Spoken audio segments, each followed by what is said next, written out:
ladies and gentlemen. GreatTaz here once again with another replay from the world of tanks. And today is Super Sunday. Alright, this is going to be the last Sunday video of 2018. And we have an ability to watch Captain Obvious from the _D_M_ clan. He is in a platoon with two other of his clanmates. That would be Marchin King and Bowman 112. And he is playing in the Progetto Spaghetti 65. It is the Tier 10 Italian auto-reloading medium tank. And we are on an encounter battle. As you can see here, we've already spotted the Centurion 7-1. And he has fired another round into the 7-1 and doing no damage. There he gets a shot into the IS-7, takes out his tracks, and does damage also. Looks like Captain Obvious is unsure what to do. So he is giving up the north portion because his team has really not come to support him at all. But I think he could have possibly held that probably a little bit longer. He could have gave the bait of the starting back down the hill and then turned back around and went back up into that air location. But the problem is right now, the teams are 1-1, so they've both lost a heavy tank, and he is going to, looks like he's going to push into the valley. If did not mention, this is Sand Rivers, and this is an encounter battle. I know I mentioned the encounter port, but not sure if I meant Sand Rivers. Well, as you can see, Captain Obvious here has obviously, pun intended, gone into the middle to try to do some sniping. I'm taking it. Along with his teammate in the E100, who has taken some damage already. His other teammate is in the Polish Tier 10 tank, the 60 TP. And there we have a nice shot if he doesn't move, and we got it. And he's trying to climb over the rocks. Maybe Wargaming should see this video and see that and fix that. Make them rocks where they're completely unable to be climbed. It just pushes out the walls a little bit further on each side, making it impossible. He took two quick shots into the 7-1. He couldn't get a third one because the 7-1 jumped down. But now the 7-1 is now going to get hit again. He's waiting. Nope, he's not going to wait. He's going to take that second shot, light the 7-1 on fire, and destroy it due to fire. No, he did not get the destruction. He did not get that destruction, ladies and gentlemen. It looks like the T-10 stole that. He would have gotten it if he was allowed to burn. But he did get the damage. A 51 tick before he was killed, so he's got 962 damage on him. Now the teams are completely even again. He is now spotted. Not sure by what, but he's trying to keep and wiggle a little bit. Looks like the Batchat has spotted him. No, the tortoise. He has spotted the Batchat. There's the 257, and he's going in to take care of it. Now his team is down by 1. And he looks like he's cowering a little bit. No, just trying to make sure that the 257 is not looking at him. Here, I'm pretty sure he's going to unload this whole clip in attempts to try to kill the 257. Now we got a long reload time. This is like a whole 23 seconds for the first, or like 18, 19 seconds for the first round, and then like 16 for the second, and then 12 for the third, and all the way down to like 8 to the last round going into the clip. But it's a long reload, and each one is individually. 9 for this one. All right, we're still waiting to load. And this one is 7.8. So almost fully loaded once again. He's taken some hidey hole spots because he doesn't want to get tore up. His whole team in the north is now dead, to include his platoon mate, Bowman, in the 60 TP. The IS-7 should be 2 shots at the most if we can get good side shot, and that's what he's trying to do. He's trying to sneak around and get the shots. There's one. Oh, unfortunately, it bounces. Artie does get a shot into him for 167 through splash, and then has to shoot the second round to make sure that IS-7 is now destroyed. It looks like Artie's taking, they're taking fire at him. Now, if you notice, there are 3 Artie in this match, so you don't want to sit around too much. And I'm surprised none of the Artie have actually counter-batteried. It's one thing Artie have lost. A lot of Artie players do not do anymore. They go for the damage. They don't go for the win. And really, I base it all on this WN8 system and how Wargaming has set up the way that you get experience. And I think people go for damage more than they do go for the win anymore. So the GW on their team has taken out his other platoon mate, Martin. And now it's just him and 7 other of his closest friends. Well, not really closest friends, but they're going to be his closest friends for now, because it's the only thing he has. Here he's moving around, edging around, trying to get some spots on tanks and get some snipe shots, and hopefully maybe some shots for Artie. Their E75 is at 1%, which is not good. Does not look for good. And XVM basically states that his team is 2,000. Well, not quite 2,000 anymore, because it looks like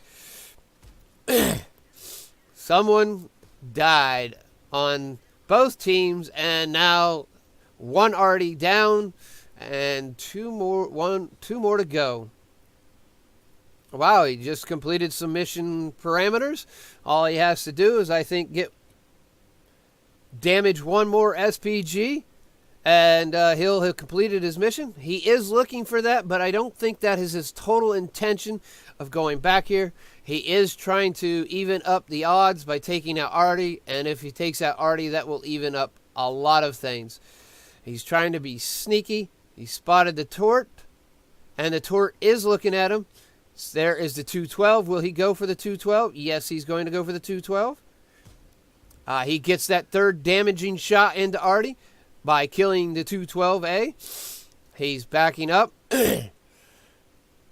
He's unsure where the Foch B totally is, and I'm pretty sure that he doesn't want to take any damage from the Foch B, because the Foch B will clip him out if he gets tracked out in the open.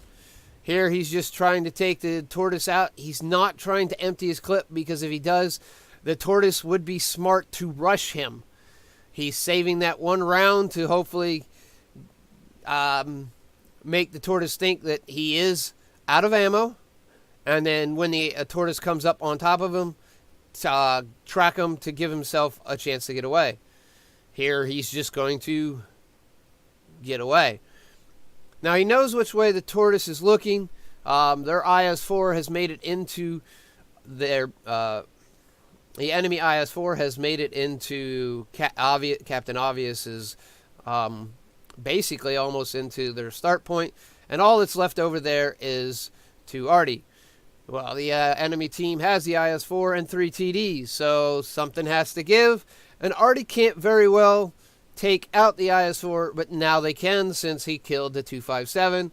And I would suspect, if I was Artie, I would have lobbed a round down in there in hopes to take out the IS-4. He has to go back to protect Artie, or they're going to be dead, and then it's going to be a 1-on-5 situation. Right now, it's basically 4-on-5. He sees that Artie's moving, but he knows he was spotted, so he's juking and jiving so that he can actually... There, he's found the Foch B, He got a shot in on the side of it. He's hoping it backs up.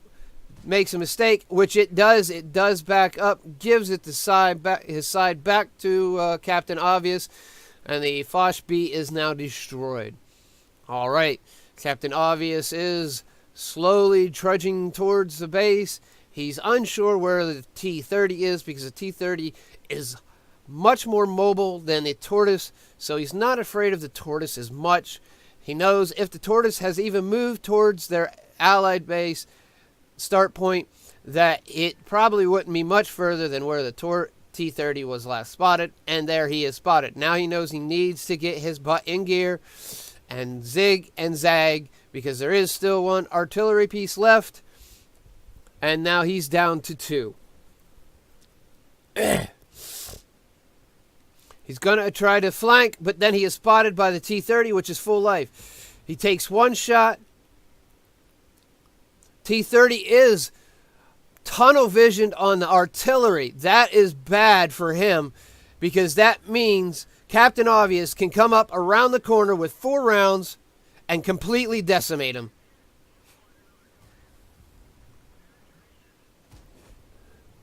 Now Captain Obvious needs to do the smart thing. There already has fired. The IS-4 is spotting him now. He needs to get somewhere where he can reload as many rounds as he possibly can and possibly go after the artillery. But it's going to most likely be somewhere on the one line below G. So he's got to play really smart here and attempts to not die and or lose. So we're going to speed this up because we know he's going to wait a little while until he's fully reloaded, because he had to empty his magazine into the T-30. So we're going to speed this up. It's going to take a while for them to cap.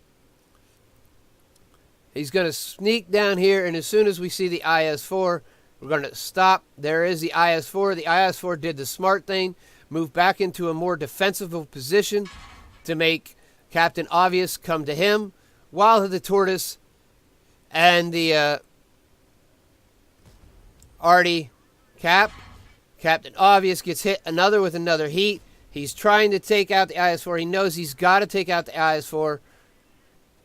He does not with his 4-round clips, and he's taking a hit.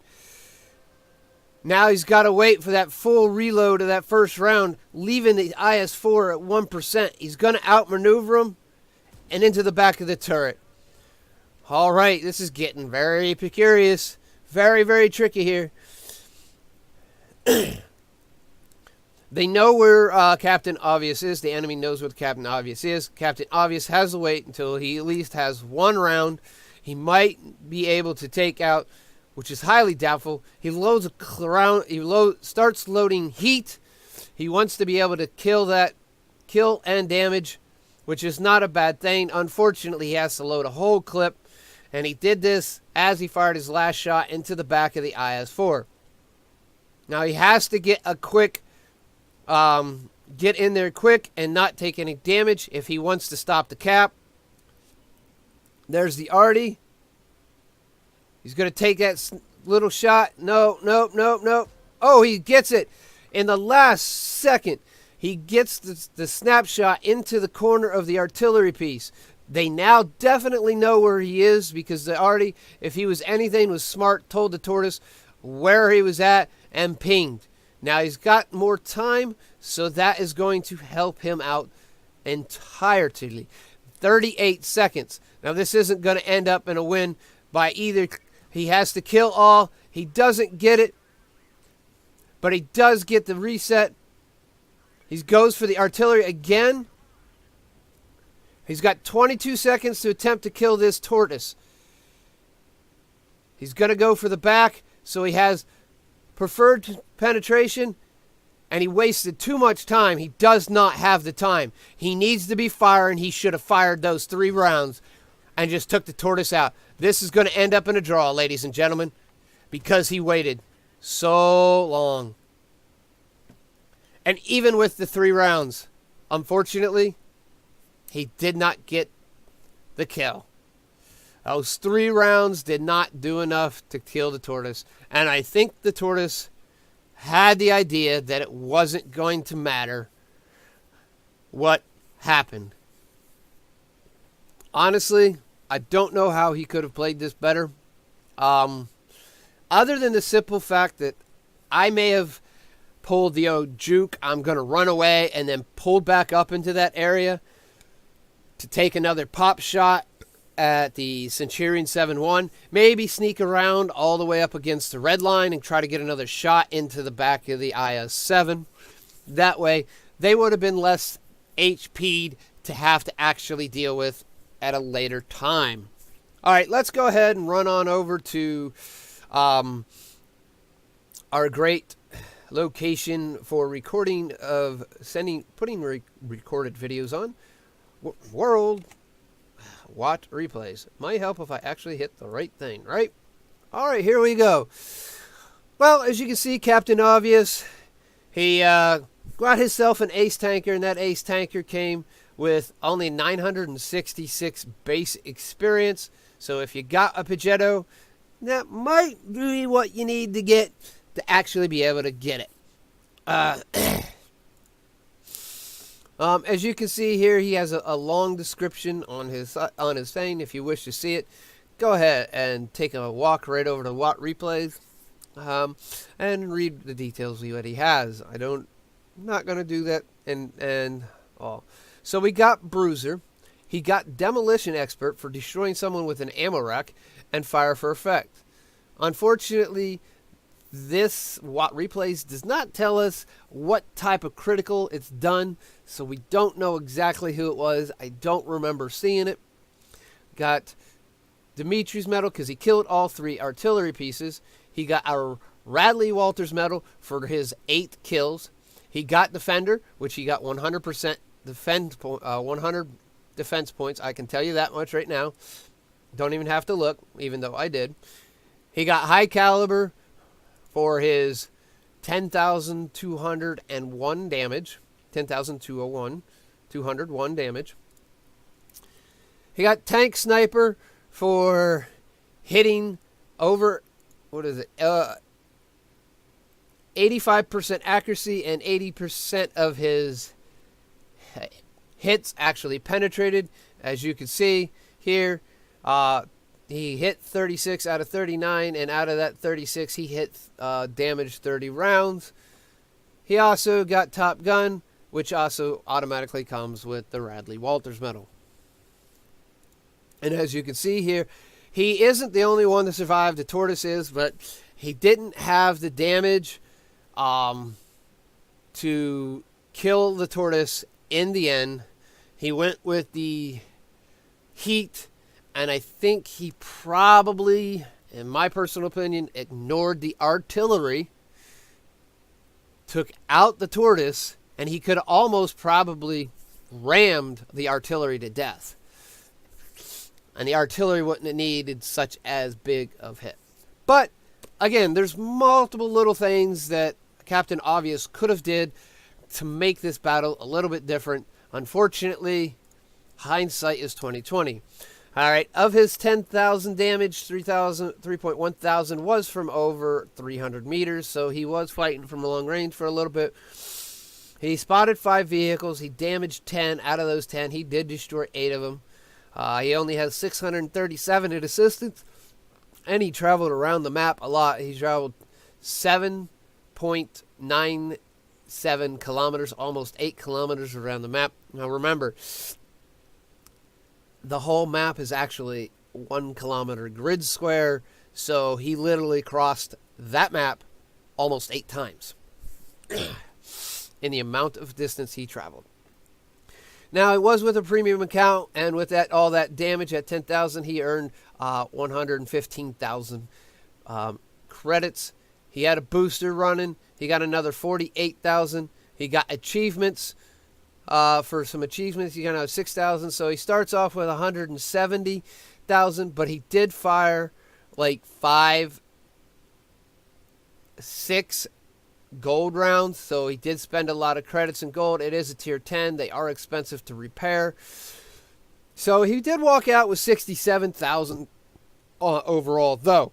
It was a really good I would have to say really good battle overall.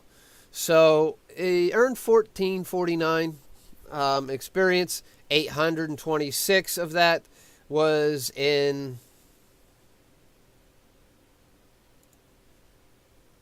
achievements. Again, with the reserves, he got more.